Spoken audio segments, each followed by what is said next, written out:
You trapped me with fake twins. He vanished. 5 years later, one look at the kids broke him.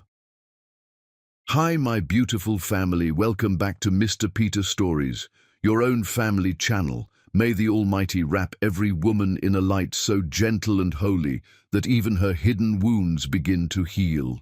May He bless you with a peace that sits softly on your heart, a strength that rises even when the world grows heavy, and a love so divine it reminds you that you are the soul of every home, the heartbeat of every family, and the quiet miracle holding generations together. I pray your days open with hope, your nights rest with calm, and your future overflow with blessings written only for you. May every tear you ever cried turn into joy. May every prayer you whispered in silence be answered loudly, and may every step you take be guided by beauty, grace, and honor. You deserve oceans of respect, mountains of tenderness, and a lifetime of love for all that you carry without complaint. If your heart is true, like the video. If your love is real, right, I am with Mr. Peter. Power looked good on Marcella Baptiste, and she wore it like armor forged in fire. The Caribbean Business Summit Ballroom held 500 of the region's wealthiest investors, and every eye tracked her as she approached the podium. At 33, Marcella commanded attention without demanding it, her tailored emerald suit sharp against her dark skin, her natural hair twisted into an elegant crown, her presence filling the space before she spoke a single word. Behind her, the projection screen displayed the Baptiste Resorts logo, now synonymous with luxury throughout the islands. Mr. Thornton, Marcella's voice cut through the room's murmur, addressing the silver-haired investor who just proposed a buyout. You're offering $40 million for my company. Let me tell you a story about $40 million. The room went silent. 5 years ago, I had $15,000 borrowed from a microloan program designed for struggling women. I had a failing guest house in a bad neighborhood. I had twin newborns strapped to my chest while I painted walls at 3 in the morning. She paused. Let them see her. Today, Baptiste Resorts owns 8 properties across 4 islands. We generate $60 million in annual revenue. We employ 400 people, most of them women like I was. Single mothers, immigrants, dreamers who needed someone to believe in them. Thornton shifted uncomfortably. So when you offer me $40 million, Mr. Thornton, you're not just insulting my business. You're insulting every woman who built this with me. My answer is no. It will always be no. Baptiste Resorts isn't for sale. She smiled, and it was beautiful and brutal. But I appreciate you flying all this way to hear me say it in person. The room erupted in applause. Marcella stepped down from the stage, ignoring Thornton's reddening face. Her assistant Maya appeared at her elbow, phone extended. The twins are in the VIP lounge. Esme wants to know if she can pitch your investors. Marcella laughed, the sound genuine for the first time all morning. She's 5 years old. She's your daughter. Age is irrelevant. The VIP lounge sparkled with floor-to-ceiling windows overlooking the St. Lucia coastline. Esme and Maren sat at a small table, both in matching yellow dresses. Marcella had let them choose themselves. Esme was explaining something elaborate with her hands to an elderly investor who looked utterly charmed. Maren was quieter, drawing in a notebook, but her eyes tracked every movement in the room with the same observant intensity Marcella recognized in herself. "Mama!" Both girls launched themselves at her, and Marcella caught them, breathing in their scent, coconut shampoo and the mango slices they'd eaten for breakfast. "How are my brilliant girls?" "I told Mr. Rodriguez about your ocean conservation program," Esme announced proudly. "He said he wants to invest." "Did he now?" Rodriguez chuckled. "Your daughter is remarkably persuasive. Reminds me of someone." Before Marcella could respond, a journalist from Caribbean Business Weekly approached, microphone extended. "Ms. Baptiste, extraordinary speech. Can I ask? You built this empire alone, correct? No partners, no co-founders. How did you manage as a single mother?" The question landed like it always did, with the weight of judgment disguised as curiosity. "I built this with my daughters," Marcella said smoothly. "They're my partners, my motivation, my purpose. Everything I've created, I created for them. And their father isn't part of this story, the journalist pressed. There's speculation about... Speculation is for people with too much time and too little integrity, if you'll excuse me. Marcella guided the twins away, her smile never faltering even as her jaw tightened.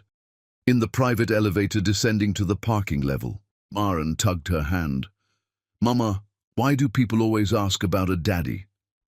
Marcella knelt, meeting both girls' eyes. "Because people think families look a certain way. But we're a family, the three of us. We don't need anyone else to be complete." "Sophie's daddy came to school yesterday," Maren continued, her voice small. "He brought cupcakes for everyone. Would you like me to bring cupcakes?" "It's not the same." Maren's lip trembled. "How come we don't have a daddy like other kids?" Esme, always the protector, wrapped an arm around her sister. "Because we have Mama. She's better than a daddy." But Marcella saw the question in Esme's eyes too, the one she was too proud to ask aloud.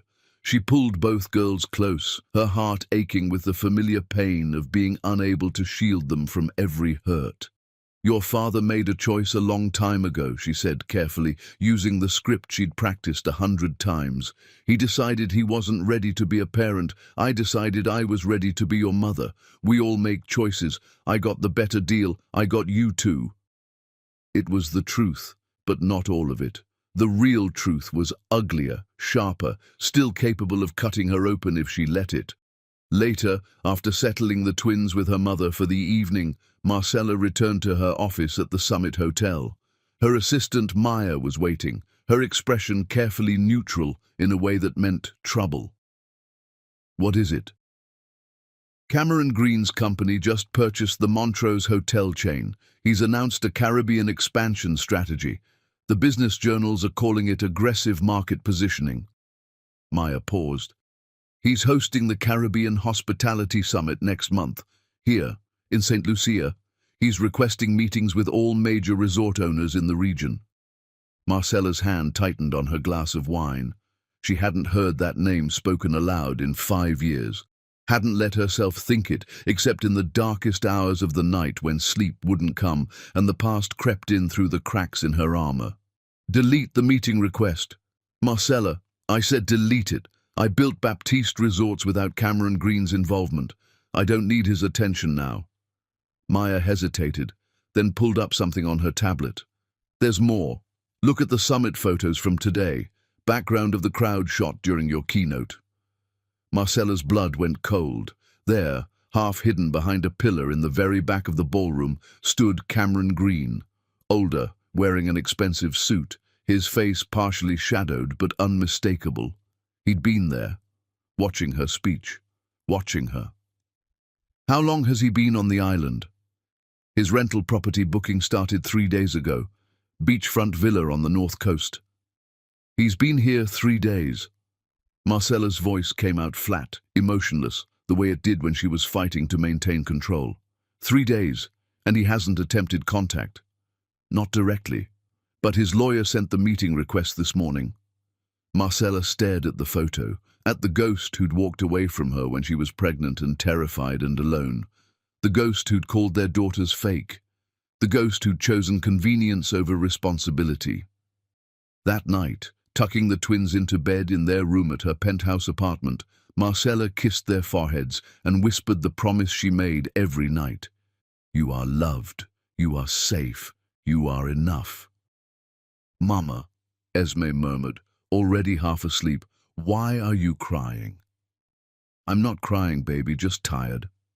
But she was crying, because that afternoon, Maren had found an old photograph tucked inside a book. Marcella and Cameron laughing on a beach, his arm around her waist, both of them young and stupid and in love, before everything shattered. "Who's this man?" Maren had asked, pointing at Cameron. "He has my eyes, the same shape. See?" Marcella had taken the photo, intending to destroy it. Instead, she'd put it in her nightstand drawer where it sat now, a reminder of the biggest mistake she'd ever made. Trusting a man who wasn't strong enough to love her. Her phone buzzed. A text from an unknown number. I saw you today. You were magnificent. I know you don't want to hear from me, but I'm not leaving St. Lucia until we talk. Please. Just once. Cameron.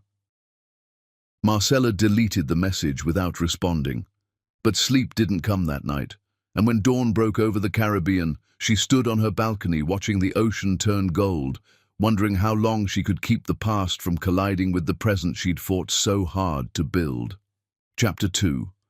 The Foundation. Marcella's security chief delivered the surveillance footage at 7 in the morning, along with her espresso and the grim expression he wore when problems needed solving. He stayed for your entire keynote, left through the service exit before the Q&A. Professional distance, nothing threatening, but he's clearly tracking your schedule. Ravi pulled up additional footage. He attended the cocktail reception but remained on the periphery, never approached, just observed. Marcella watched herself on the screen, laughing with investors, the twins charming a circle of admirers, and there, always in the background, Cameron Green. A shadow, a ghost, a threat to the careful world she'd constructed. Increase security at the girls' school. Inform the administration that Cameron Green is not authorized for pickup or campus access. If he appears, I want to know immediately.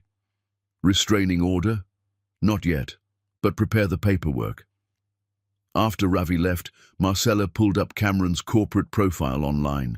Green Holdings had grown substantially. Real estate development across major cities, hotel acquisitions, venture capital investments. His father had died 2 years ago, leaving Cameron sole heir to a considerable fortune. Every photo showed him at galas, ribbon cuttings, boardrooms, successful, powerful, empty-eyed, good. Let him be empty. Her phone rang, her mother's voice, warm and worried. Stella, Maya told me about Cameron. Are you all right? I'm fine, Mama. You're never fine when you say you're fine. What are you going to do? Nothing. He'll leave. Men like Cameron always leave. But even as she said it, Marcella remembered the text from the night before, the persistence in it. Something had changed, but she didn't care enough to figure out what. She spent the morning in meetings, reviewing expansion proposals, negotiating supplier contracts. Work was her sanctuary, the place where she controlled every variable. By noon, she'd approved construction on a 9th property and secured a partnership with an international travel company. Then Maya appeared again, tablet in hand, expression apologetic. He sent flowers, 3 dozen white roses to the office, and a note. Marcella read the card. I was wrong about everything. Please let me explain. I'm staying at the Cliff House Villa at EC. She dropped the card in the trash, the flowers following. Return them. Include a message from our legal team reminding Mr. Green that unsolicited gifts constitute harassment under island statutes.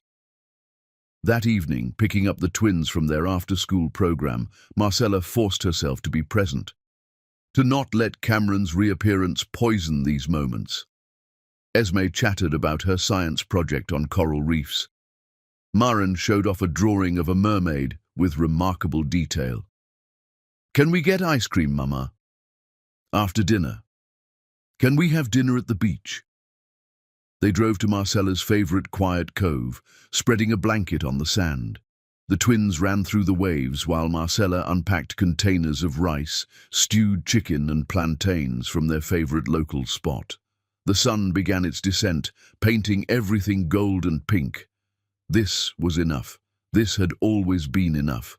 But memory has sharp edges, and sitting there watching her daughters play, Marcella couldn't stop herself from remembering 5 years ago. Different beach, different life, different version of herself. Younger, more naive, still believing in forever. Cameron had brought her to this same cove one evening, proposed a future together. I want this, he'd said, gesturing at the sunset. I want us. I want everything. 3 months later, she'd told him about the pregnancy, watched his face transform from surprise to suspicion to cold rejection. Twins? Nobody in my family has twins. This is convenient timing right before my trust fund activates. You got pregnant on purpose. You trapped me.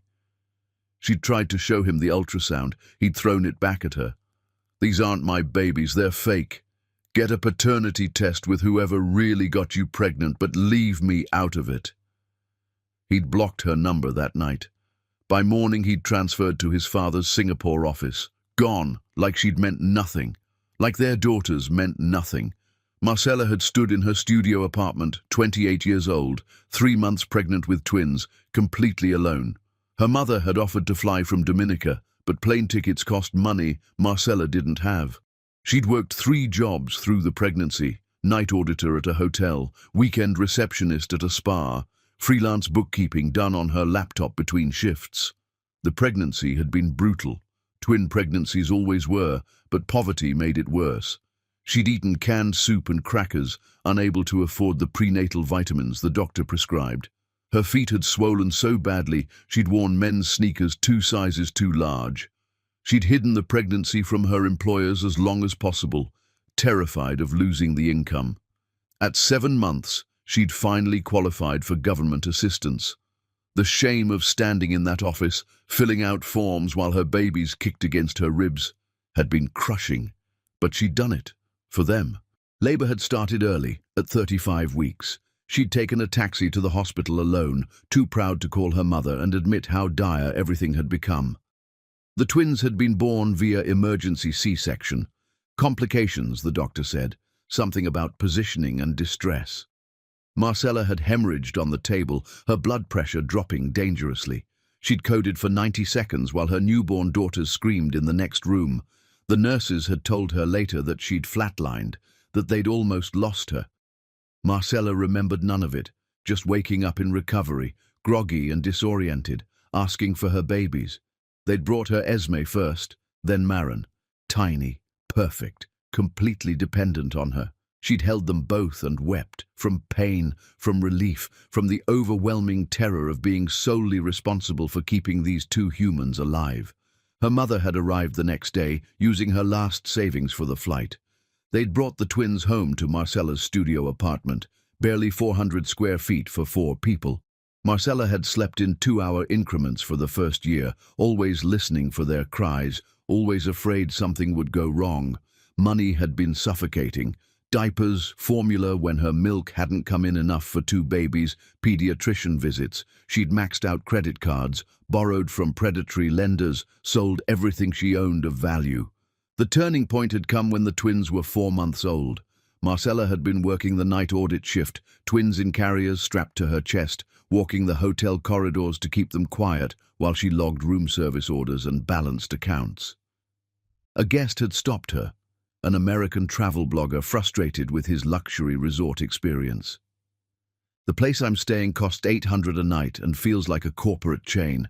No soul, no authenticity. Is there anywhere on this island that actually feels like the Caribbean?" Marcella had recommended a small local guest house, family-owned but struggling.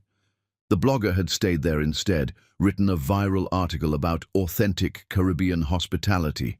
The guest house had been flooded with bookings. Watching that transformation, Marcella had seen the opportunity. Affordable luxury with genuine island soul. Not corporate, not sanitized.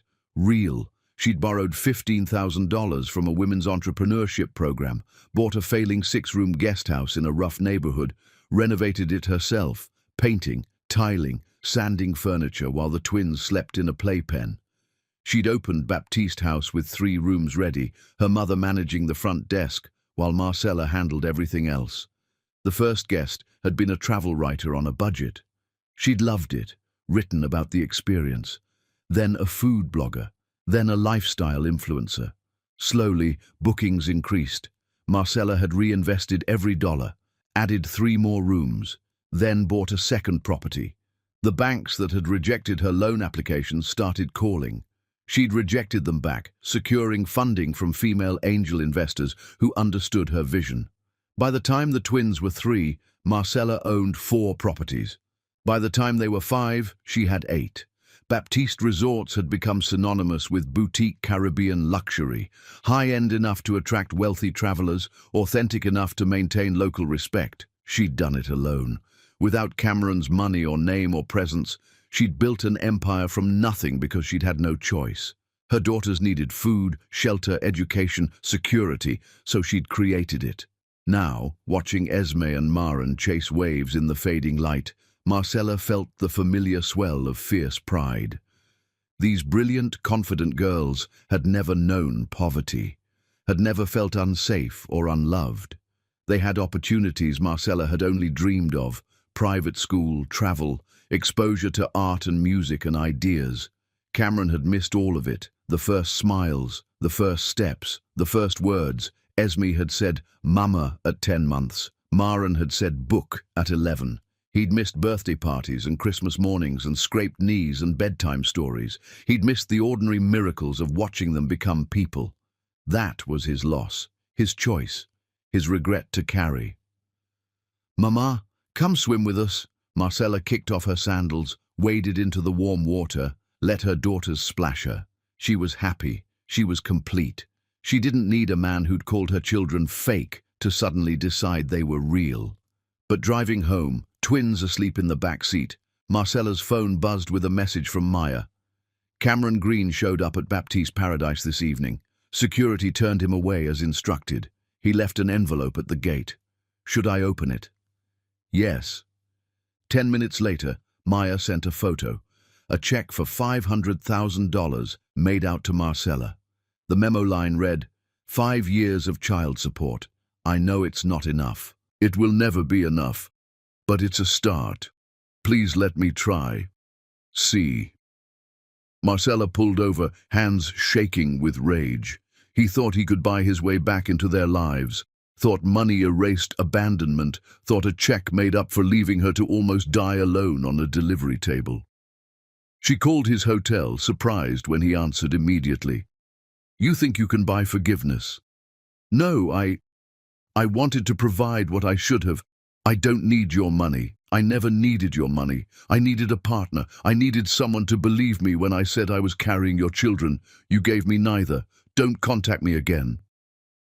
She ended the call, drove to the nearest bank, deposited the check, and immediately had her assistant transfer $500,000 to the community program that had given her the original $15,000 loan. If Cameron wanted to fund something, he could fund other desperate women trying to survive. She wouldn't touch a dollar that came from his guilt. Chapter 3. The Collision. Cameron Green hadn't felt anything real in 5 years, and then he'd seen Marcella Baptiste on that stage, destroying a man's ego with grace and precision, and something dead inside him had started screaming. He'd come to St. Lucia for business, or that's what he'd told himself. The Montrose acquisition needed Caribbean market research. His board wanted expansion strategies, but sitting in the back of that ballroom, watching Marcella command a room full of predators who respected her, Cameron had finally confronted the truth. He'd come to see what he'd destroyed. She was magnificent, powerful in ways she hadn't been at 28 when he'd known her. Then she'd been hopeful, sweet, still believing the world was kind. Now she was armor and fire, and he'd done that to her. His cruelty had forged her into something untouchable.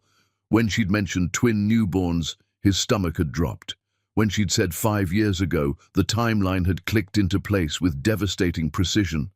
After the speech, he'd searched her name, found photos of the twins, Esme and Maren, 5 years old, dark eyes that matched his, dimples that matched his mother's. His heart had stopped, then started beating too fast. He'd walked past them in the VIP lounge, kept his distance, but he'd heard them talking. Heard Esme's confident voice explaining business concepts, heard Maren's quiet questions, his daughters, the daughters he'd called fake. That night Cameron had sat in his rental villa, staring at photos on Baptiste Resort's social media. Marcella with the twins at property openings, the girls on their first day of school, birthday parties, Christmas mornings. 5 years of life he'd missed because he'd been a coward. He'd called his sister Shayla, confessed everything. She'd been silent for a long time before saying, "You accused a pregnant woman of trapping you and disappeared. Those children are 5 years old. You don't get to waltz back into their lives now because you finally grew a conscience. I need to make this right." There is no making this right. You can't undo 5 years of absence. You can't give Marcella back the support she needed. You can't give those girls back a father who was present from birth. The best thing you can do is leave them alone. But Cameron couldn't leave. Every instinct told him to run. Back to New York, back to his controlled corporate world, where he understood the rules. Instead, he'd stayed, sent flowers, sent money, both rejected. The Caribbean Hospitality Summit's final day, Cameron arrived early and took a front-row seat. When Marcella entered and saw him, her expression didn't change, but he saw her spine stiffen. She gave a speech about protecting what mattered most, about building legacy, about knowing who supported you in darkness. Every word felt aimed at him. When she exited the stage, he followed at a respectful distance, waiting until she was alone in a corridor. "Marcella, please, 5 minutes." She turned, her face composed but her eyes deadly. "No. The twins, Esme and Maren. I need to know. You need nothing from me. Are they mine?" Her laugh was sharp enough to draw blood. "Mine. Interesting word choice. They're mine. I carried them while working 3 jobs. I delivered them alone. I fed them and raised them and sacrificed everything to give them a good life. So yes, they're mine. What they're not is yours. But biologically, you gave up biology when you called them fake. When you threw the ultrasound in my face and told me to find whoever really got me pregnant, you made your choice. Live with it." People were watching now, phones discreetly filming. This would be online within the hour. "I was wrong." Cameron's voice cracked, humiliation burning through him. "I was cruel and wrong and stupid. Please, let me apologize. Let me try to fix." "There's nothing to fix. You're 5 years too late. Go home, Cameron. Back to your empire and your corporate life and your empty penthouse. We don't need you." She walked away, heels clicking on marble, leaving him standing there as whispers erupted around him. Someone had definitely recorded that. His humiliation would be entertainment by evening. Cameron should have left, should have taken the rejection and retreated. Instead, he spent the afternoon hiring a private investigator. "I need information on Marcella Baptiste and her daughters, everything legally available." The report arrived that evening. Cameron read it alone, each page a knife to his chest. Birth certificates, Esme Baptiste and Maren Baptiste. Father, blank, born 5 years prior. Medical records, complicated twin pregnancy, emergency C-section, maternal hemorrhage. Marcella had coded for 90 seconds. She'd almost died. Alone, because he'd abandoned her. Financial records, public business filings showed her first loan, $15,000 from a women's entrepreneurship program when the twins were 4 months old.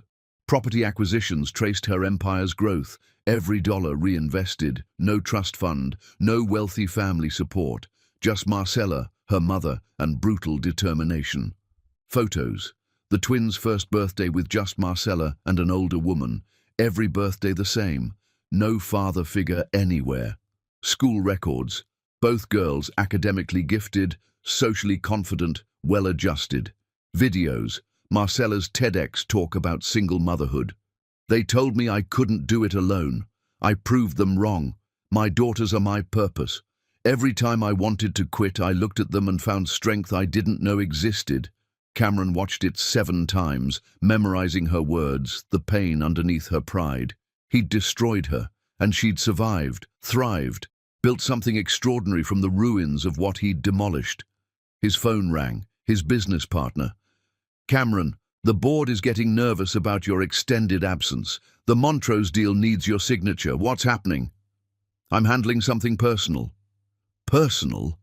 Since when do you do personal? Get back here." But Cameron couldn't leave, wouldn't leave. Not until Marcella heard him apologize, not until he saw his daughters up close, not until he'd at least tried to earn forgiveness he didn't deserve. The next morning, he drove to Baptiste Paradise, despite knowing he'd be turned away.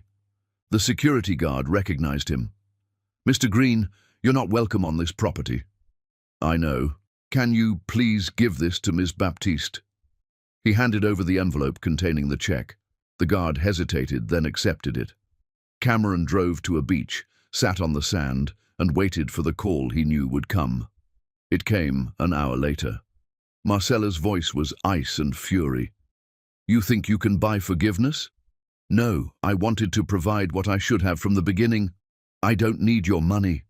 I never needed your money. I needed you. I needed you to believe me. You gave me nothing. Don't contact me again. The line went dead. Cameron sat on that beach until sunset, watching families with children, wondering what Esme and Maren liked to do, wondering what they sounded like when they laughed, wondering if they ever asked about him. That evening, returning to his villa, he found his sister Shayla waiting on the porch. You flew here? You're having a breakdown. Someone needs to witness it.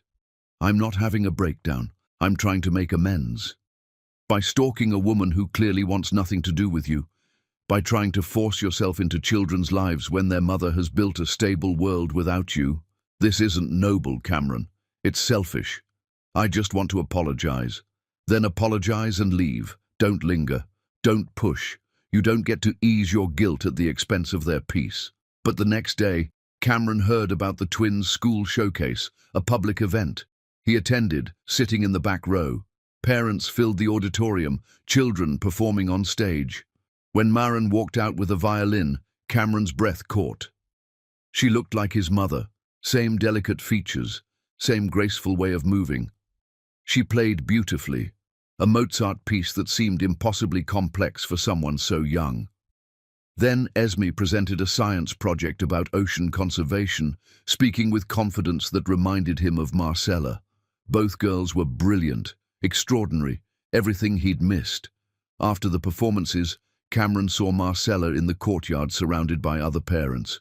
He approached, ignoring the smart voice telling him to retreat. This is harassment, Marcella said immediately. It's a public event. I have a right. You have no rights here. I'm their father. You're a sperm donor. Fathers show up. Where were you for 5 years? I didn't know. You didn't want to know. Her voice rose, drawing attention. I told you I was pregnant. You called me a liar. You never asked for proof, never followed up. You chose ignorance because it was convenient. Don't rewrite history now because guilt finally caught up with you. Other parents were staring. Cameron felt shame crawl up his spine. I failed you, he said quietly. I failed them. But I'm here now. Doesn't that count? No. Being sorry 5 years late doesn't erase 5 years of absence. You can't skip the hard parts and show up when it's convenient. She started to walk away, but a small voice stopped them both. Mama, who is that man? Cameron turned. Esme stood there, studying him with suspicious intelligence. Behind her, Maren peeked out shyly. Marcella's face transformed, protective, tender. Just someone passing through, baby. Why is he always around? He was at our school concert last week, too. Marcella struggled, and Cameron saw her weighing truth versus protection. I'm trying to apologize for a mistake, Cameron said carefully, keeping his distance. A very big mistake I made a long time ago. What mistake? Esme's directness was startling. Marcella intervened. Esme, let's go say goodbye to your teachers. But Maren stepped forward, studying Cameron's face. You're the man from the beach, the sad one. Their eyes met, and Cameron felt something crack open in his chest. Yeah, that's me. Are you still sad? Very. Why? Because I lost something important, and I don't know how to get it back. Marcella pulled both girls away, but not before Esme turned back with a question that shattered him. Mama, is that man our father? The entire courtyard went silent. Parents froze mid-conversation. Teachers stopped talking. Marcella's face went pale. Where did you hear that? Sophie's mom told her you and that man had a fight, and that's why we don't have a daddy. Is it true? Marcella looked at Cameron with pure fury. His presence, his persistence, had forced this conversation before she was ready. She knelt before the twins, her voice steady, despite the tremor Cameron could see in her hands. Girls, get in the car. Now. But Mama. Now. They obeyed, confused and upset. Marcella marched back to Cameron, and for a moment he thought she might actually hit him. "You want to be their father? Fine. Tomorrow, 9 in the morning, my lawyer's office. We're doing a paternity test. When it proves you're their biological father, which we both know it will, we're setting legal boundaries. You don't get to lurk. You don't get to make my children ask questions I'm not ready to answer. Either you're in or out. Choose." She walked away, and Cameron stood there as the weight of what he'd set in motion crashed over him. This was what he wanted. So why did it feel like he'd just made everything worse? Chapter 4. The paternity test and the terms. The lawyer's office smelled like old leather and new money, all dark wood and framed certificates asserting competence and discretion. Cameron arrived 20 minutes early, sweating through his shirt despite the air conditioning, checking his phone compulsively for messages that didn't come. Marcella arrived exactly on time with the twins, both girls dressed neatly in blue dresses, their hair in matching braids, professional, controlled, making a statement about her competence as a mother. Mr. Green, her lawyer, a sharp-eyed woman named Diane Foster, greeted him coolly. "Shall we proceed?" The paternity test was clinical and quick. A technician swabbed Cameron's cheek, then gently swabbed both girls while explaining the process in a friendly voice that made it seem like a game. Esme submitted with scientific curiosity, asking questions about DNA matching. Maren watched Cameron throughout, her expression unreadable. "Results in 3 business days," the technician said, 99.9% accuracy. After the twins were taken to a waiting room with tablets and snacks, the real business began. Cameron, Marcella, and their respective lawyers sat around a conference table. Diane slid a contract across to Cameron. "If the paternity test confirms biological relation, Ms. Baptiste is willing to allow visitation under these terms." Cameron read the document, his attorney reading over his shoulder. The terms were punishing. Supervised visitation only, 1 hour per week for a minimum of 6 months. No overnight custody for 2 years. Cameron must complete court-approved co-parenting classes within 60 days.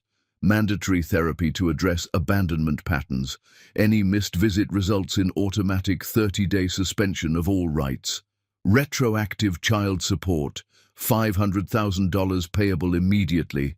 No introduction of romantic partners to the children without written consent from Marcella. All visitation to occur in St. Lucia unless otherwise agreed in writing. Marcella retains sole legal custody regarding education, medical care, and religious upbringing. Cameron receives supervised physical visitation only. His attorney, a corporate specialist named Richard, shifted uncomfortably. These terms are extremely restrictive. In most jurisdictions, a biological father would have more. "I'll sign." Cameron's voice cut through the room. "Cameron, you should negotiate." "I said I'll sign." He took the pen Diane offered and signed each page, initialing where requested. Marcella watched, her expression unreadable. After the contracts were exchanged, signed and witnessed, Diane nodded. "The court will be notified. Assuming paternity is confirmed, supervised visitation begins 1 week from the confirmation date." Richard gathered his papers. "Cameron, a word outside." In the hallway, Richard spoke in urgent whispers. "You just agreed to see your daughters 1 hour per week under supervision. You have no legal custody. You can't make any decisions about their lives. If you sneeze wrong, she can shut you out for a month. This is fair." Cameron met his attorney's eyes. "This is fair. I wasn't there. I abandoned them. She built their entire lives alone. 1 hour a week isn't punishment, it's mercy. She's protecting her power. She's protecting her children. There's a difference." Richard left, frustrated. Cameron remained in the hallway, exhausted, until Marcella emerged alone. "The girls are with my assistant. I wanted to ask you something." "Anything? Why now?" Her voice wasn't angry anymore, just tired. "Why not 5 years ago? Why not even a year ago? What changed?" Cameron had thought about this question constantly, but the answer still felt inadequate. I saw you at the summit, saw what you built, saw the twins in photos, and I realized I'd convinced myself you were lying because believing you meant facing what a coward I was. It was easier to think you trapped me than to admit I was terrified of being a father, of responsibility, of my dad's judgment. Your dad's judgment? Marcella's laugh was bitter. I was alone, broke, and pregnant with twins. You were worried about your father's opinion? I know how pathetic that sounds. It's not pathetic. It's honest. You chose your comfort over my survival. That's the truth we're both going to have to live with. I can't undo it, but I can be different now, if you'll let me. Marcella studied him for a long moment. Those girls deserve better than an absent father. If you're going to be in their lives, you show up. You don't get to decide parenting is hard and disappear again. You don't get to hurt them the way you hurt me. I won't. You don't know that. People don't just change because they feel guilty. Change requires consistent action over time. So here's what happens.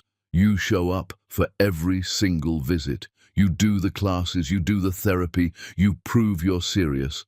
And if you're not, if you miss visits, if you treat this casually, if you disappoint them, I will make sure you never see them again. Legal custody means I control access. Remember that. I understand. Do you? Because this isn't about you feeling better. This is about them having a father who's actually present, not a ghost, not a checkbook, a person they can depend on. That's what I want to be. Wanting and being are different things. She walked away, leaving Cameron alone with the weight of promises he desperately hoped he could keep. 3 days later, the results arrived in a sealed envelope delivered by courier. Cameron opened it alone in his villa, even though he already knew. Probability of paternity, 99.9%.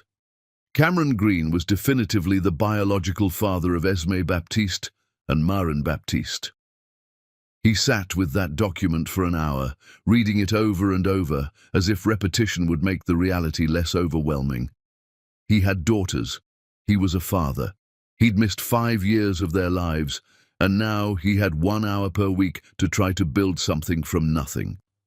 His phone rang. Marcella. You received the results? Yes. First visit is tomorrow, 10 in the morning, Cliffside Park, north entrance. Don't be late. I won't be. Cameron? Yeah? Don't expect them to love you immediately. Don't expect them to even like you. They're meeting a stranger who happens to share their DNA. That's all you are right now. I know. Good. See you tomorrow. That evening, Cameron called his mother's sister. The only family member who'd stayed in touch after his father's controlling behavior had driven most relatives away. Aunt Teresa, I need advice about children. You? Children? Did you adopt? I have daughters, twins, 5 years old. I didn't know, or I did know, but I convinced myself I didn't. It's complicated. The silence stretched long before Teresa spoke. Your mother would be devastated. She always wanted grandchildren. I know. Where have you been for 5 years? Nowhere. Everywhere, building Dad's company, avoiding responsibility. And now? Now I'm trying to be a father, and I have no idea how. Teresa gave him advice. Be patient, listen more than you talk, don't try to buy affection. Consistency matters more than grand gestures. Cameron took notes like he was preparing for a board meeting, trying to organize chaos into manageable tasks. But that night, lying awake in his villa, Cameron realized no amount of preparation would make tomorrow easy. He was meeting his daughters for the first time as their father, and they had every reason to reject him. He'd rejected them first, after all. Chapter 5. The First Visit and the Failure.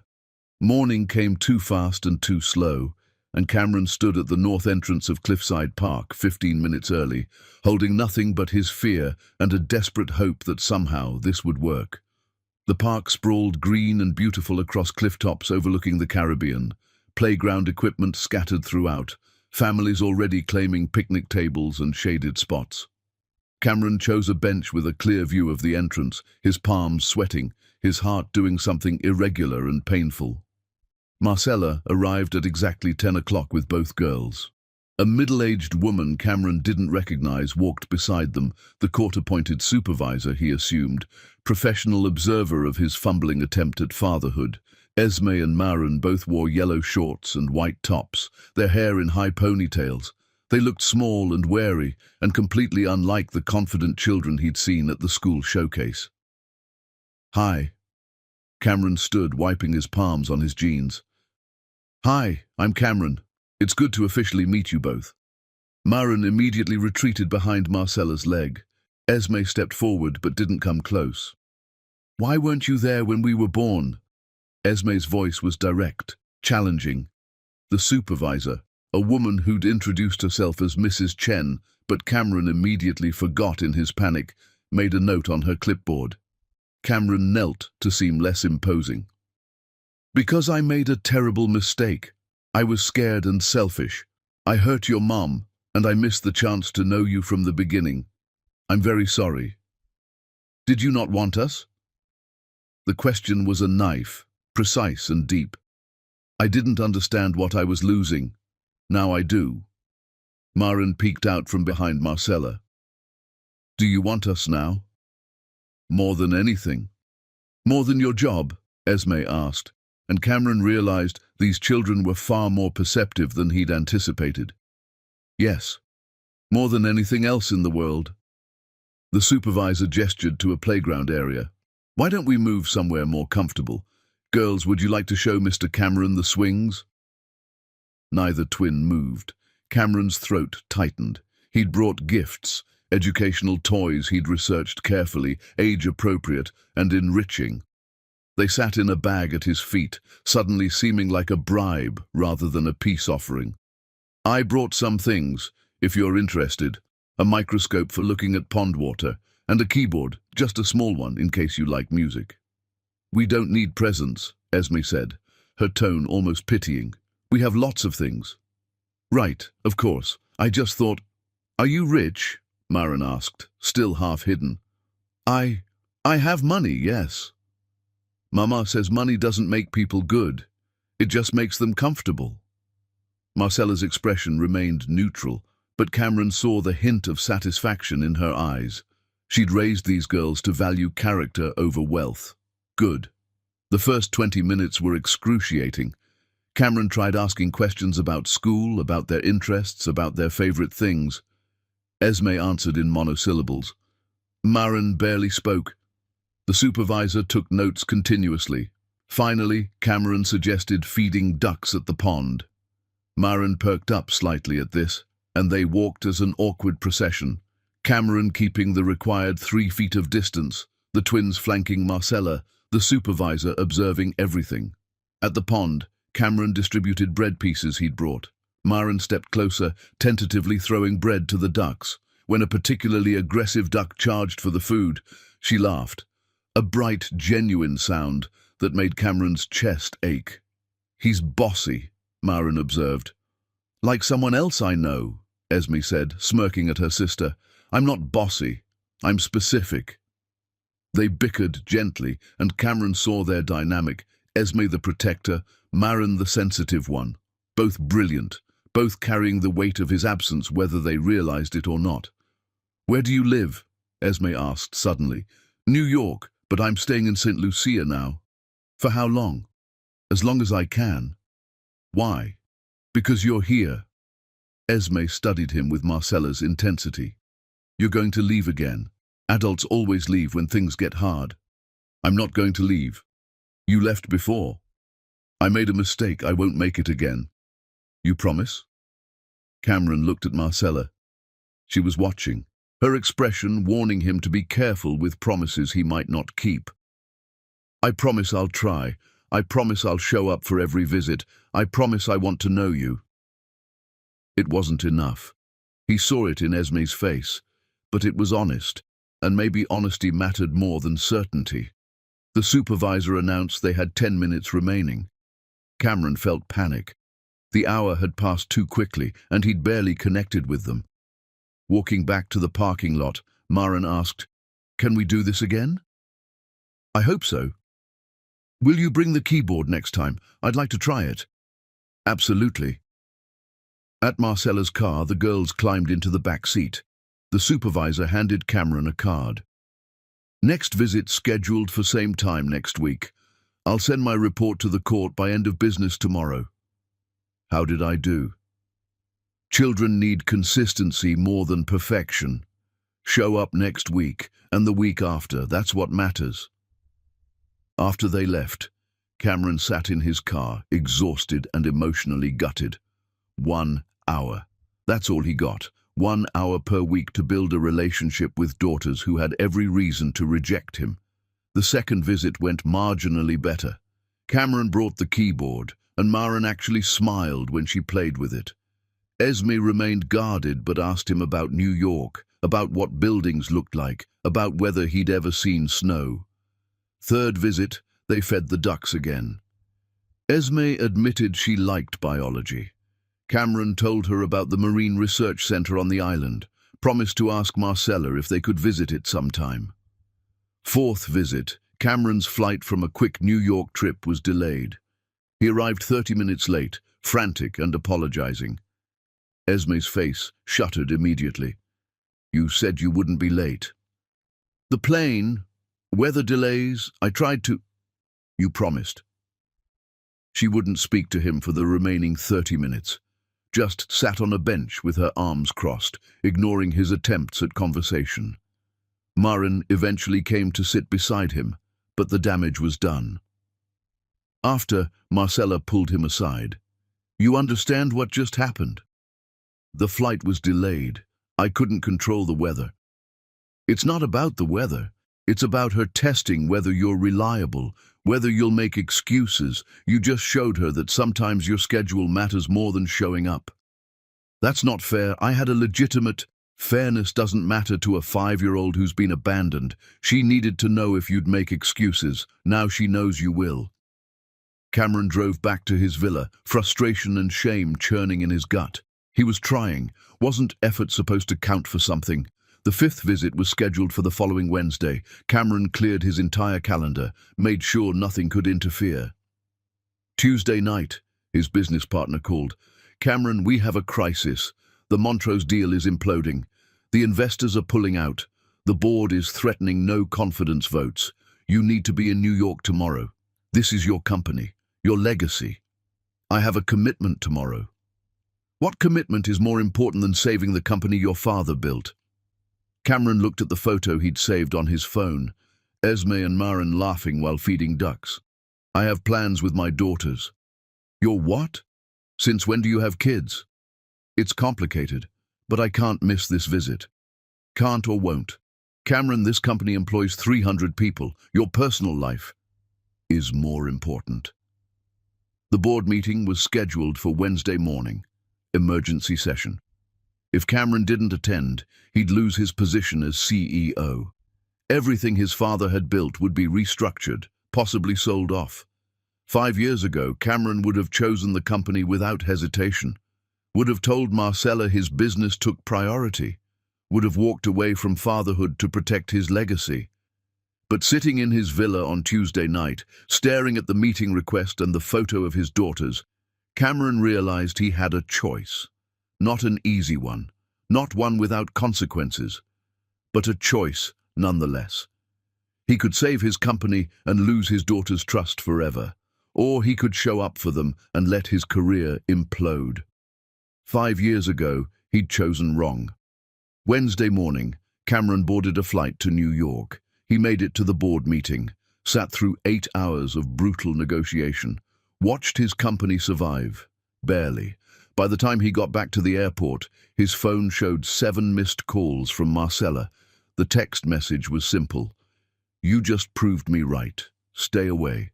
Forever."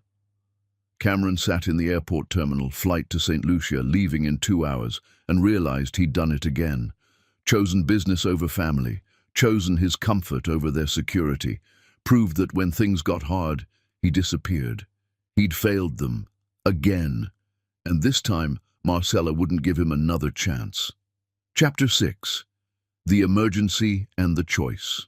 Cameron's phone buzzed continuously during the flight back to St. Lucia, texts from his business partner celebrating the saved deal, voicemails from board members praising his leadership, emails from investors confirming their continued support.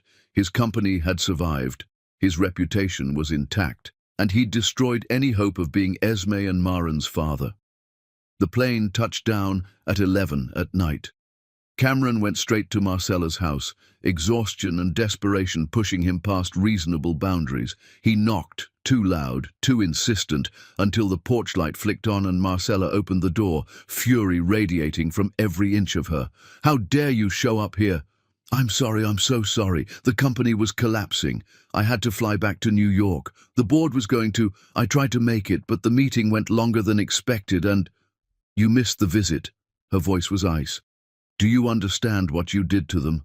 Do you understand what it did to them to sit in that park for an hour, waiting, watching every car that drove past, hoping it would be you?" "I know. I'm sorry. I tried." "You always try. You tried to make the flight back. You tried to finish the meeting faster, but trying isn't the same as doing. This is exactly who you are, Cameron. When something more important comes up and your business will always be more important, you choose it, every single time." "That's not true." "Prove me wrong." "Oh, wait, you can't. You just proved me right. Those girls waited for you." Esme cried. "Do you understand? She cried because her father chose a meeting over her. Again." The word "again" hit like a physical blow, because Esme couldn't remember him choosing a meeting over her before. She was too young, but she felt it anyway, the pattern of abandonment that had started before she was born. "I quit," Cameron said. Marcella stopped. "What?" "I quit. I stepped down as CEO. I gave up my company." "You're lying." He pulled out his phone, showed her the news alerts already generating, business journals reporting Cameron Green's shocking resignation, speculation about corporate turmoil, analysis of succession plans. You stepped down from your father's company?" "I'm not making the same mistake twice. 5 years ago, I chose business over family. Over you. I lost everything that mattered. I'm not doing it again." Marcella stared at him, and for the first time, he saw uncertainty in her expression. "That was incredibly stupid." "Probably. You'll resent them. You'll resent me. You gave up your inheritance for kids you barely know. Then I'll spend every day making sure I know them. I'll prove this decision was right. But I'm not leaving St. Lucia. I'm not prioritizing my career over them anymore." "One missed visit means 30-day suspension. That was the agreement." "I know, I'll wait. But I'll be here, every day, ready when those 30 days end." Marcella studied him, and he could see her calculating, trying to determine if this was manipulation or genuine change. "The girls are asleep. You can't see them tonight. I just needed you to know I'm not leaving, not the island, not them, not again." He turned to leave, but Marcella's voice stopped him. "You gave up everything." "No, 5 years ago I gave up everything. Today I'm trying to get it back." She didn't invite him in, didn't forgive him, but she didn't call security either.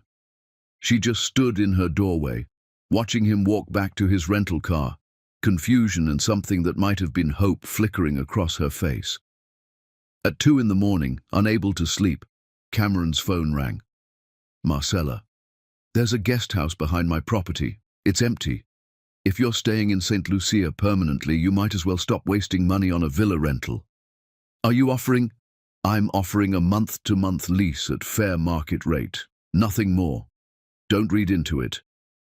"Okay. And Cameron, show up for the next visit. If you miss another one, I don't care what company you quit. You're done." "I understand." He moved into the guest house 2 days later. It was small, 1 bedroom, kitchenette, a porch overlooking Marcella's gardens, close enough to see the main house, close enough to occasionally hear the twins playing in the yard. During the 30-day suspension, Cameron couldn't see Esme and Maran. But he stayed. Bought a building in the neighborhood where Marcella had lived 5 years ago, the struggling area where she'd been broke and alone. a former community centre now abandoned. He renovated it himself, hired local contractors, worked alongside them, painted walls, fixed plumbing, rebuilt what neglect had destroyed, created programs, free after-school care, entrepreneurship classes for teens, support groups for single mothers. He didn't publicize it, didn't put his name on the building, just worked 14 hours a day, turning guilt into something useful. Marcella heard about it from her staff. That green guy bought the old Martinez building, fixed it up, started programs for at-risk youth, doesn't advertise it, just does the work. She drove by one afternoon, parked across the street, watched through the windows. Cameron was teaching a business class to teenagers, covering budgeting, loans, credit scores. He looked exhausted, paint-stained, completely unlike the polished CEO she'd seen at the summit. "What are you thinking?" Her friend Destiny had come along for moral support. "That I don't trust it. People don't just change." "Some do, when they have good enough reasons. Guilt isn't a good enough reason." "Maybe love is." Marcella didn't respond. Love was too complicated a word for what existed between her and Cameron. He'd loved her once, or claimed to, then he'd walked away. Love without commitment was just pretty words. The twins asked about Cameron constantly. "When can we see him? Why did he miss the visit? Is he coming back?" Marcella gave them age-appropriate truth. "He had to handle something important. He made a mistake by not telling us he couldn't come, but he says he wants to try again." "Do you believe him?" Esme asked. "I don't know yet." "Can we believe him?" "You'll have to decide that for yourselves." On day 25 of the suspension, a teenage girl named Janine showed up at Marcella's office. Security tried to turn her away, but she was persistent. "Please, Mr. Cameron said if I ever needed help, I should talk to Ms. Baptiste. I need help." Marcella agreed to see her, curious about what Cameron had said. Janine was 17, visibly pregnant, scared. "My boyfriend left when I told him. My parents kicked me out. I'm living with my cousin, but I don't know what to do. Mr. Cameron told me your story, how you built all this after being left alone with twins. I need to know if I can survive this." Marcella's heart cracked open. This girl was her, 5 years ago, terrified and alone. They talked for 2 hours. Marcella connected Janine with resources, housing assistance, prenatal care, job training programs, offered her a position at Baptiste Resorts when she was ready. "Mr. Cameron talks about you a lot," Janine said as she was leaving, "about how he destroyed the best thing in his life, how he's trying to become someone worthy of a second chance he'll probably never get. He uses himself as an example of what not to do, how to take responsibility for your mistakes." "He said that?" "Every class. He's honest about his failures, says that's the only way to learn from them." After Janine left, Marcella sat in her office, staring at the city lights, thinking about Cameron working himself raw to help people he didn't know. Teenagers who reminded him of his own failures, single mothers he couldn't save because he'd been the one to abandon one. Maybe guilt could be transformed into something useful. Maybe change wasn't about grand gestures, but small, consistent actions repeated until they became character. Day 30 arrived. Marcella called Cameron. "Supervised visit tomorrow, 9 a.m., same park, don't be late." "I'll be there." "Cameron?" "Yes?" "The twins missed you. Don't make them regret caring." That evening, Marcella told Esme and Maren they could see Cameron again the next day. Both girls reacted differently, Esme wary, Maren hopeful. "What if he doesn't come?" Esme asked.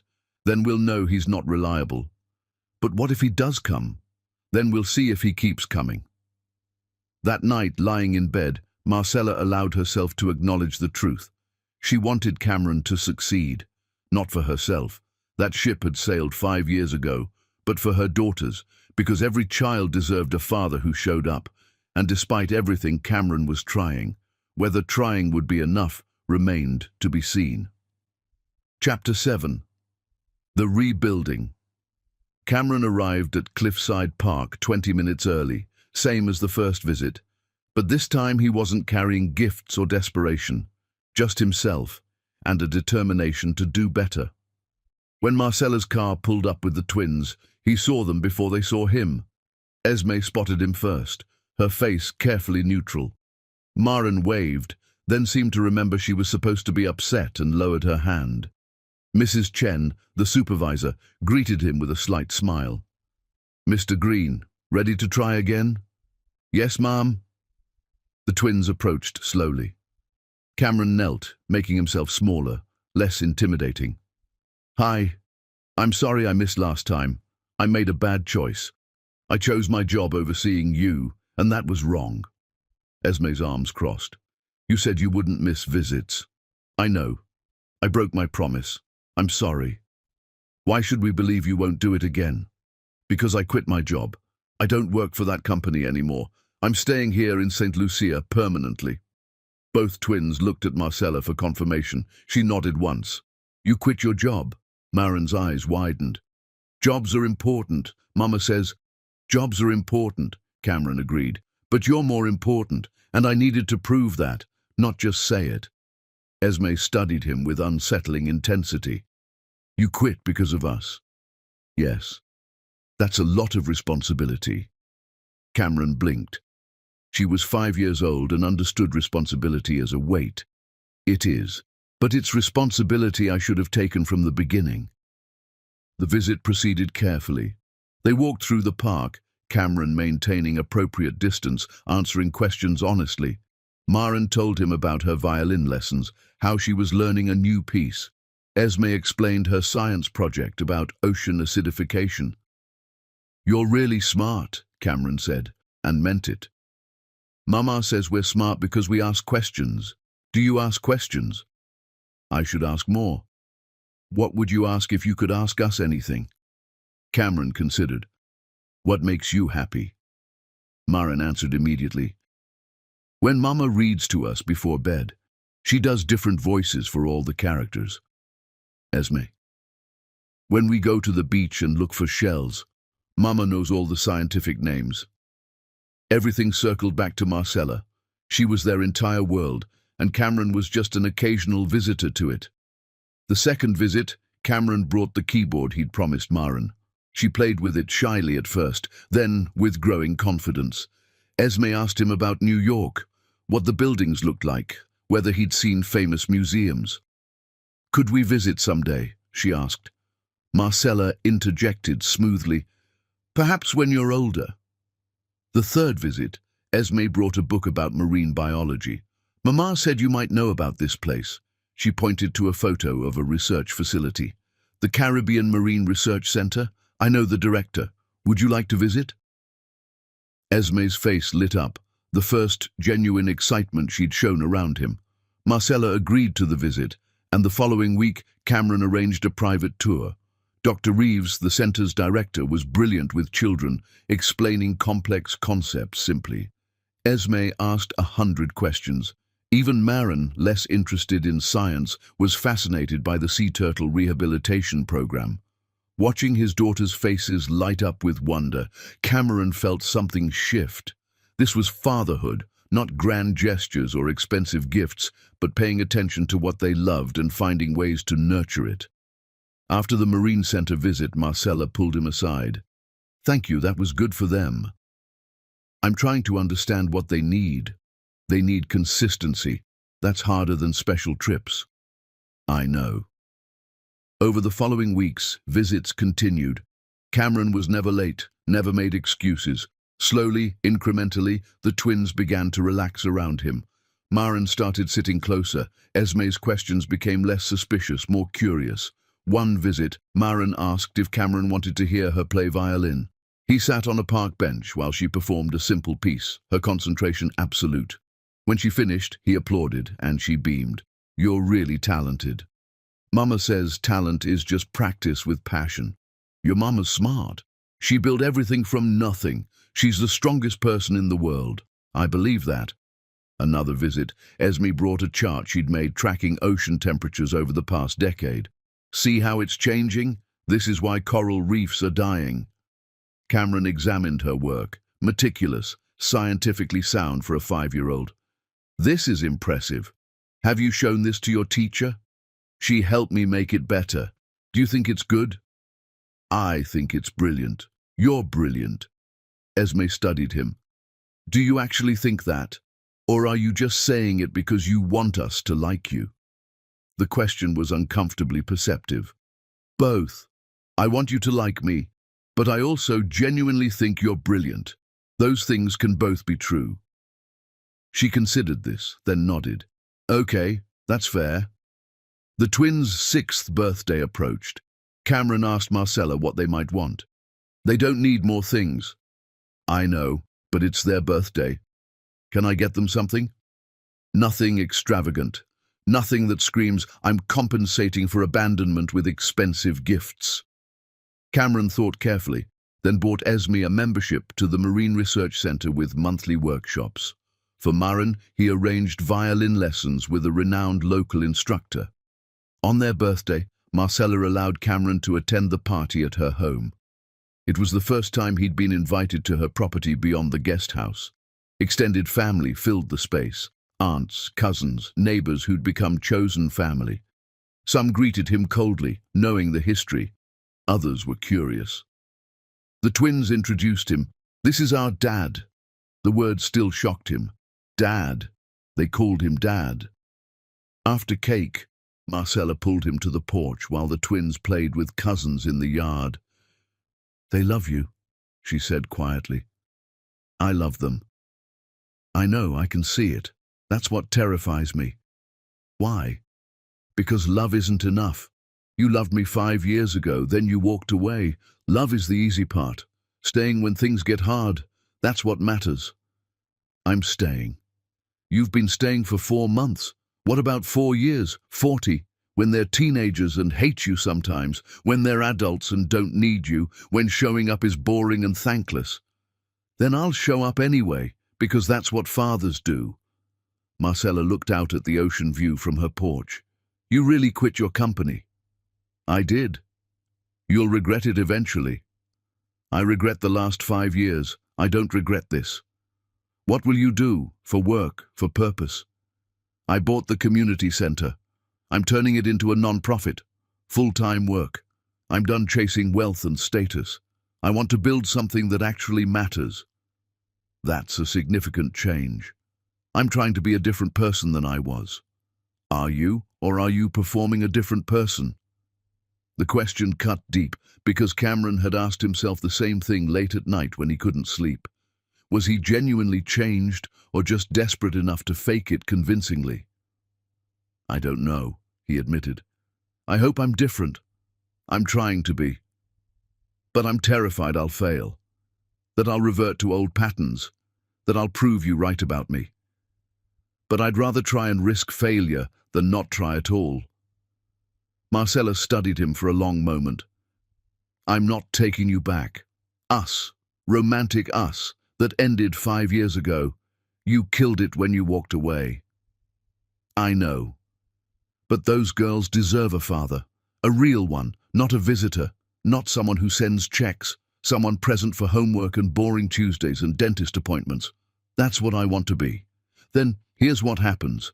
We transition to unsupervised visits. You can see them without Mrs. Chen watching, but you follow my rules. You don't confuse them about our relationship status. You don't make promises you can't keep. You show up for regular life, not just the fun parts. Yes, all of it.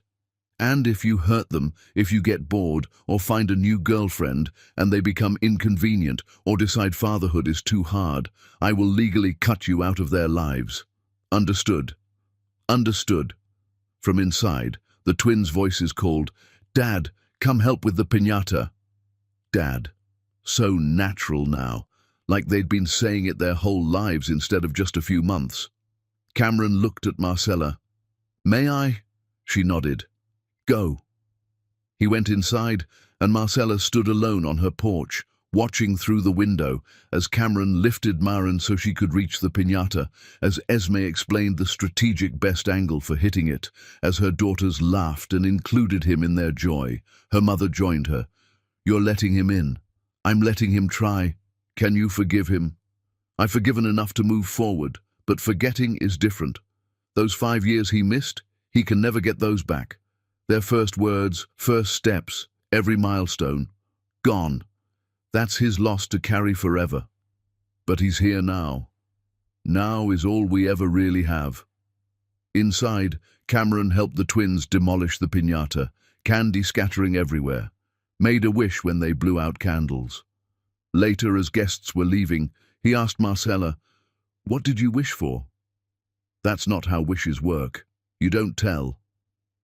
"I wished that 5 years from now they still call me Dad. And mean it." Marcella didn't respond, but something in her expression softened. Just slightly. Just enough to give him hope. Chapter 8. The Test. 3 months into unsupervised visits, Cameron had settled into a routine that felt almost normal. Wednesdays and Saturdays with the twins, occasional weekday pickups from school, bedtime stories when Marcella allowed evening visits. He'd learned their rhythms, their moods, the way Esme got quiet when worried and Maren hummed when happy. He'd also learned how much work parenting actually required. The first stomach bug hit hard, Maren throwing up at 2 in the morning, feverish and miserable. Cameron was staying in the guest house and heard Marcella rushing around the main house. He knocked softly. "Do you need help?" Marcella looked exhausted, hair tied back, wearing old pajamas. "Can you sit with Esme? She's worried about her sister and can't sleep." Cameron found Esme in her room, eyes wide with concern. "Is Maren okay?" "Your mom's taking care of her. She'll be fine. Stomach bugs are miserable, but temporary." "Have you ever been sick like that?" "Many times. Want me to tell you about the time I got food poisoning in Singapore?" He told stories until Esme fell asleep, then quietly helped Marcella with laundry when Maren's sheets needed changing. It wasn't glamorous. It was exhausting and unglamorous, and exactly what parenting actually looked like. A few weeks later, Esme's science fair presentation approached. She'd been working for weeks on her ocean acidification project, increasingly stressed about the presentation. "What if I forget everything? What if people ask questions I can't answer?" Cameron and Marcella sat on either side of her. Marcella spoke first. "You know this material better than anyone. You'll be brilliant." "But what if," Cameron interjected, "then you say, 'I don't know, but I'll find out.' Scientists don't have all the answers. They ask good questions." Esme looked between them, and Cameron realized this was the first time he and Marcella had parented together, not taking turns but simultaneously presenting a united front. The science fair went beautifully. Esme won second place and was thrilled rather than disappointed. "The girl who won first deserved it," she explained. Her project on microplastics was really comprehensive. Watching his daughter celebrate someone else's success, Cameron felt overwhelming pride. Marcella had raised them to be generous, to value excellence over ego. But not everything was smooth. Maren started having nightmares, waking up crying, asking where Cameron was, afraid he'd disappear. Marcella called him one night. "She needs to know you're still here. Can you come over?" Cameron arrived in 15 minutes. Maren was sobbing in Marcella's arms. "I had a bad dream. You were gone. You said you were coming back, but you never did." Cameron's heart shattered. "I'm here. I'm not going anywhere." "You promise?" "I promise." But promises felt inadequate when a 5-year-old had internalized abandonment before she could even remember it happening. The real test came when Cameron's former business partner called with an offer. "The company's struggling without you. The board wants you back. Double your previous salary, full executive control. They'll let you work remotely from St. Lucia if needed." It was everything Cameron had given up. Financial security, professional validation, the legacy his father had built. "I need to think about it." That evening, he told Marcella about the offer while the twins played in the yard. "Are you going to take it?" Her voice was carefully neutral. "I don't know. It would mean being gone sometimes, business trips, maybe a few days a month. But it would also provide—" "What? Money you don't need? Status you've already had?" Cameron, those girls don't need a rich father. They need a present one. I could do both. Lots of parents travel for work. You're not lots of parents.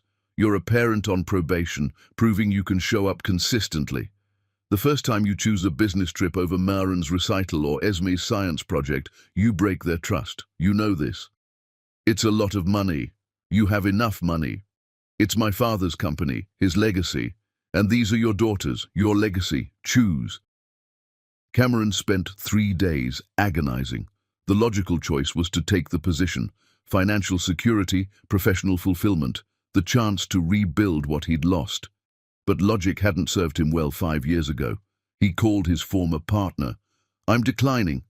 I appreciate the offer, but my life is here now. You're choosing kids over your career?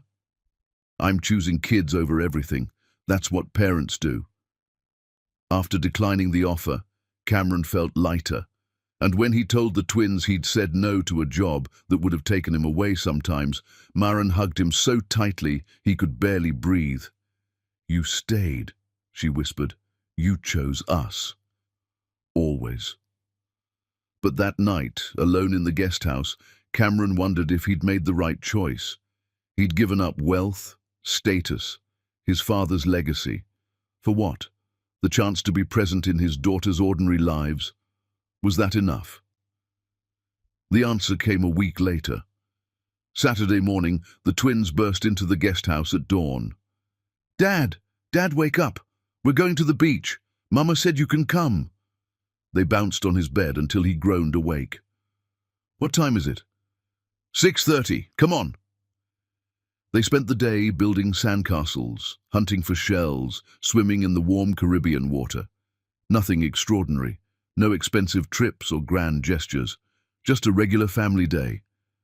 At sunset, sitting on the sand while the twins played at the water's edge, Marcella spoke quietly. You made the right choice, turning down that job. Did I? You chose them. That's always the right choice. I gave up a lot. You gave up things. You gained people. Those aren't equivalent trades. Cameron watched Esme teaching Maren how to skip stones, both girls laughing when they failed, cheering when they succeeded. This was enough. This was everything. I don't regret it, he said, and meant it. Marcella smiled, a real smile, not the careful, guarded ones she usually gave him. Good, because they're talking about you all the time now, asking when you're coming over, wanting to share things with you. You're becoming part of their lives. Is that okay? With you? It has to be. You're their father. I can't change that. I can only try to make sure you're a good one. Am I a good father? You're learning. That's what matters. As the sun set, turning the ocean gold and pink, Cameron realized he'd finally done something right. He'd chosen his daughters over his comfort, over his career, over everything that used to matter, and in return, they'd given him something he'd never had before. A purpose that wasn't about building wealth or status, but about showing up for people who needed him. It was terrifying and beautiful and completely unlike anything he'd imagined fatherhood would be. But it was real, and real was enough. Chapter 9. The Thaw. 8 months into co-parenting, Marcella invited Cameron to dinner, not at a restaurant or public space, but at her home with the twins present, like a regular family dinner. Is this okay? He asked, when she extended the invitation. It's necessary. The girls need to see us interact normally. They're picking up on the tension. It's confusing them. So Cameron arrived at 6, bringing nothing because Marcella had specifically told him not to, and found the table already set, twins helping their mother with final preparations. Dad, we made your favorite, Maren announced. You know my favorite. Mama said you liked her jerk chicken when you were... She trailed off, uncertain. When we were together, Marcella finished smoothly. Before you were born. Yes, he did. Dinner was surprisingly normal. They talked about school, about Esme's upcoming marine biology workshop, about Maren's violin recital next month. Cameron asked questions, listened, didn't try to dominate the conversation. After the twins went to bed, Cameron helped Marcella clean up. It felt domestic, comfortable in a way that simultaneously soothed and ached. "They're happy," Marcella observed, scrubbing a pan. "They are. You've done an amazing job raising them. We're raising them now, together." "Are we?" She handed him the pan to dry. "You show up 4 days a week. You know their teachers' names, their friends' names, their favorite everything. You're not a visitor anymore, you're their father. So yes, we're doing this together." "Does that bother you, sharing them?" "It terrifies me, but I'm doing it anyway because they deserve 2 parents who show up." They finished cleaning in comfortable silence. Before Cameron left, Marcella walked him to the door. "The recital next month. Maren wants both of us there, together, sitting together. Like parents. We are parents. You know what I mean. People will see us together and make assumptions that we're reconciling, getting back together, whatever. I need you to understand we're not. This is co-parenting, nothing more." "I understand." "Do you? Because I see how you look at me sometimes, like you're hoping for something that isn't going to happen." Cameron took a breath. "I'm not hoping for us to reconcile romantically, but I am grateful you let me back into their lives, into your life, even peripherally. That's more than I deserve." Marcella's expression softened slightly. "You're doing better than I expected. I thought you'd quit after a few months when the novelty wore off." "This isn't novelty. This is my life now." "Good, because they're attached to you now. If you leave, it will destroy them." "I'm not leaving." "People say that, then they do." The vulnerability in her voice surprised him.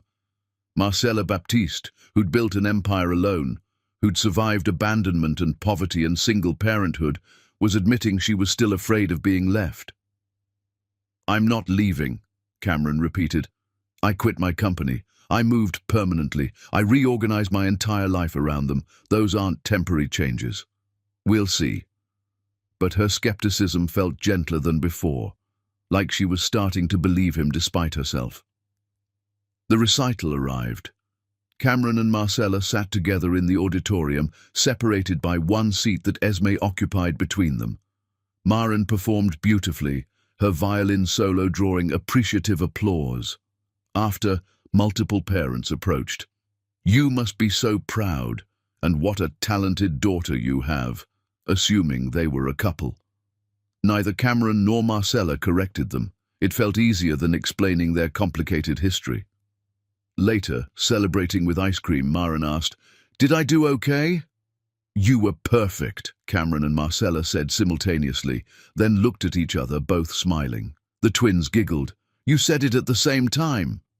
"That means you agree," Esme observed. "You don't always agree." "We agree about important things," Marcella said carefully, "like how talented you both are, and how proud we are." That night, after dropping the twins back at Marcella's, Cameron lingered on the porch. "Thank you for today, for letting me be part of it. You earned it." "Did I?" "You showed up for 8 months straight, never missed a visit, rearranged your life around them, put them first consistently. Yes, you earned it. I still have 5 years to make up for." "You can't make up for lost time. You can only be present going forward. That's what you're doing." Cameron nodded, accepting the boundary. "Can I ask you something? Do you think you'll ever forgive me? Completely?" Marcella was quiet for a long time. "I've forgiven you enough to co-parent healthily, to not poison them against you, to acknowledge you're trying. But complete forgiveness? That would mean letting go of 5 years of pain, of the memory of almost dying alone on a delivery table, of the terror and shame and survival that built me into who I am now. I don't know if I can let that go, or if I should." "That's fair. You took something from me that I can never get back. Those early years with them, when it was just us against the world. You can be a wonderful father going forward, but you missed the beginning. And the beginning matters." "I know. But," she continued, her voice softening, "I also see how much they love you, how they light up when you arrive, how they talk about you constantly.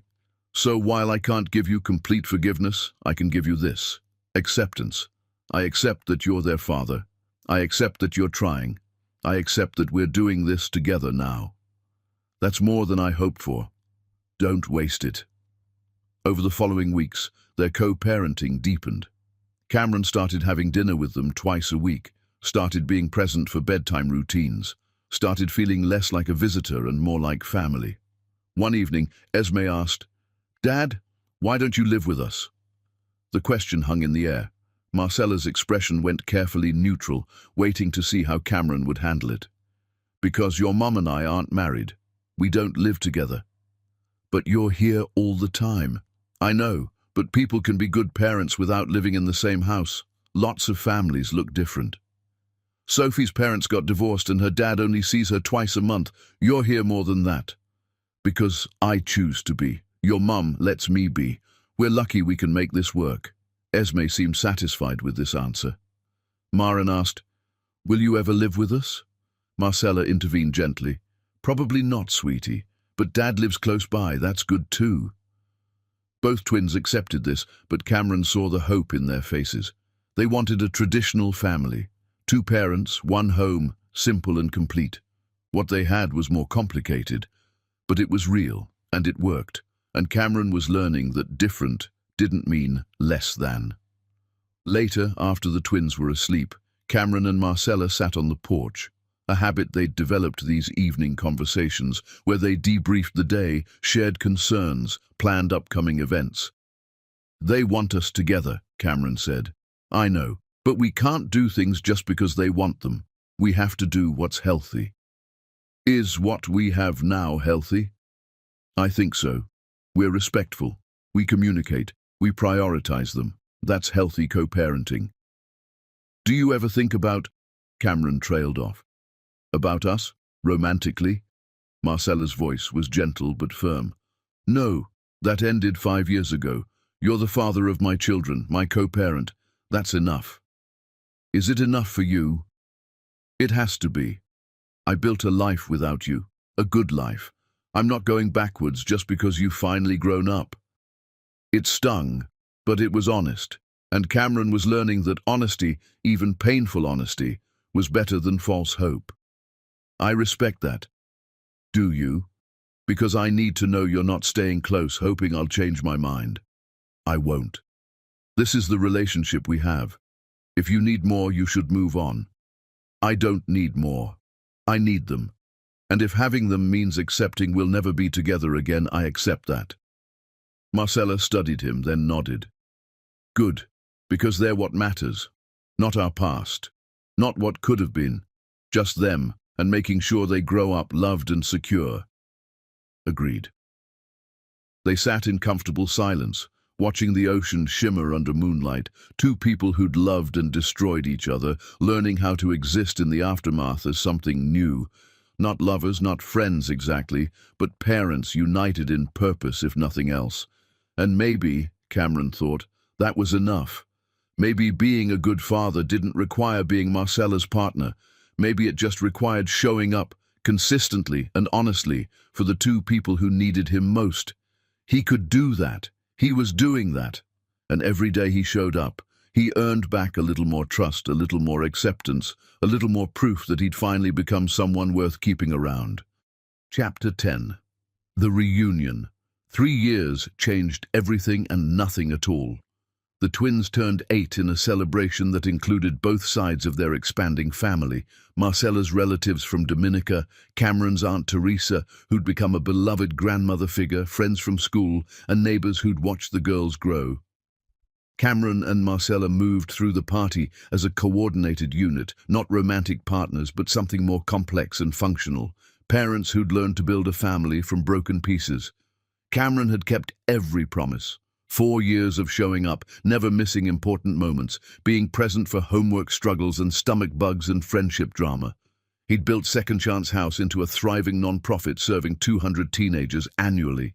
Marcella had expanded Baptiste Resorts to 12 properties. Both had built legacies they could be proud of. "Speech! Speech!" the twins' cousins chanted. Esme and Maren stood together, Esme naturally taking the lead while Maren stood close for support. They'd written something together, presenting it with the confidence of children who'd never doubted they were loved. "We wanted to say thank you," Esme began, "to everyone who made us who we are." Marin continued, "Mama taught us that strength isn't about never falling down. It's about getting back up and building something beautiful from broken pieces. And Dad taught us," Esme took over, "that it's never too late to become who you should have been. That mistakes don't define you. How you fix them does." Cameron's vision blurred. Marcella's hand found his, just for a moment, a brief squeeze of solidarity before she pulled away. Not romantic, just acknowledgement. "We did this together, after cake, after presents, after the chaos of children hopped up on sugar ran screaming through the backyard." Cameron found himself on Marcella's porch with her. Their spot, the place where hard conversations happened. "They're happy," Marcella observed. "They are, because of you. You built this foundation." "We built it. I built the first 5 years. You showed up for the last 3. Together, we gave them something solid. Do you regret letting me back in?" Marcella considered carefully. "No. You proved me wrong about some things. I thought you'd quit when it got hard. You didn't. I thought your commitment was performance. It wasn't. You actually changed. That means everything to me. But I don't regret the 5 years without you either. Those years made me who I am, built my strength, taught me I didn't need rescuing. So in a weird way, your absence was necessary. It forced me to become myself. I'm sorry I had to be absent for you to become yourself. I'm sorry you missed watching it happen." They sat in comfortable silence, the kind that only comes from years of navigating complicated terrain together. Not lovers, not quite friends, something uniquely their own, co-parents who'd learned to respect what they'd built from wreckage. "The girls asked me something last week," Marcella said eventually. "They asked if I've forgiven you." "What did you tell them?" "The truth, that forgiveness is complicated, that I've forgiven you enough to work together, to respect your role in their lives, to acknowledge your change. But complete forgiveness would mean forgetting 5 years of pain that made me who I am. I can't forget that. Won't forget that." Do they understand? Esme does. She's old enough to grasp nuance. Marin wants everyone to be happy and thinks forgiveness equals happiness. She'll understand eventually. "And you?" Cameron asked. "Are you happy?" "I'm content. I built a life I'm proud of. I have daughters who are confident and loved. I have a successful business. I have peace. That's more than most people get. Do you ever think about what we could have been?" "Sometimes, late at night when I can't sleep. But thinking about what could have been is pointless. This is what is. We're parents. We're good at it. That's enough." Cameron nodded, accepting the boundary. 3 years of therapy had taught him that sometimes enough was actually everything. That maybe he didn't need Marcella's romantic love to have a meaningful relationship with her. Maybe being trusted co-parents was its own form of intimacy, deeper and more lasting than romance that had crumbled at the first real test. "I'm grateful," he said simply, "for this, for them, for you letting me try. You didn't just try, you showed up, consistently. That matters." Inside, the twins were organizing a game of hide-and-seek with their cousins. Their laughter floated through the open windows, pure, unself-conscious joy. "They don't remember the early years," Marcella said softly. "They don't remember what it was like when it was just me, struggling. They only know security and love. That's because you gave them that foundation before I arrived. And you've reinforced it since. They trust you now. They trust you now. Completely." "That terrifies me. What if I fail them?" "You'll fail them sometimes. All parents do. But you won't abandon them. That's the difference. Failure and abandonment aren't the same thing." As the sun set over the Caribbean, painting the sky in shades of gold and pink, Cameron realized this was his life now. Not perfect. Not what he'd imagined when he was younger and stupid and thought he had time to waste. But real, complicated, beautiful in its imperfection. He had daughters who called him Dad, a co-parent who respected him despite their painful history, a purpose that extended beyond accumulating wealth, helping teenagers avoid his mistakes, supporting single mothers who needed someone to believe in them. He'd given up his father's company, his corporate life, his old identity, and gained something infinitely more valuable, the chance to be present for people who actually needed him. "I should go," he said eventually. "Early morning tomorrow, taking Esme to the Marine Center for her research project. And I'm taking Maren to violin auditions. We make a good team." "We do." Cameron stood to leave, then paused. "Marcella, thank you for not giving up on the possibility that I could be better. You could have shut me out completely. You gave me a chance instead. I gave you boundaries and requirements. You earned the chance by meeting them. Still, thank you." She smiled, a real smile, warm and genuine. "You're welcome. Now go home and get some sleep. Tomorrow's a long day." Walking back to his house, he'd bought a small place nearby, close enough to be present, but separate enough to respect boundaries. Cameron pulled out his phone. A text from Maren. "Good night, Dad, love you." He responded, "Love you too, sweetheart. See you tomorrow." Another text from Esme. "Don't forget to bring your camera tomorrow. I want to document everything for my project."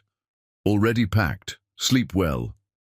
This was fatherhood, remembering cameras and driving to activities and responding to texts that started with Dad. Boring and ordinary and absolutely everything. He'd missed 5 years. Those years were gone forever. First smiles, first steps, first words. That loss would always exist, a gap he couldn't fill no matter how present he became. But he had now. Today. Tomorrow. Years stretching ahead filled with ordinary moments that would become extraordinary in retrospect.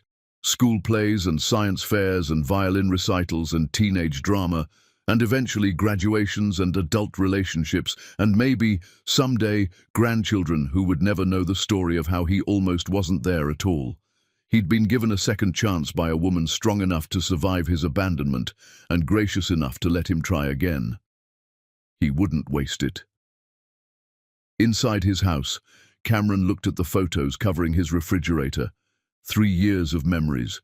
The twins at the beach, family dinners, birthday celebrations, ordinary moments that meant everything. He'd given up an empire to be present for these moments. Best trade he'd ever made.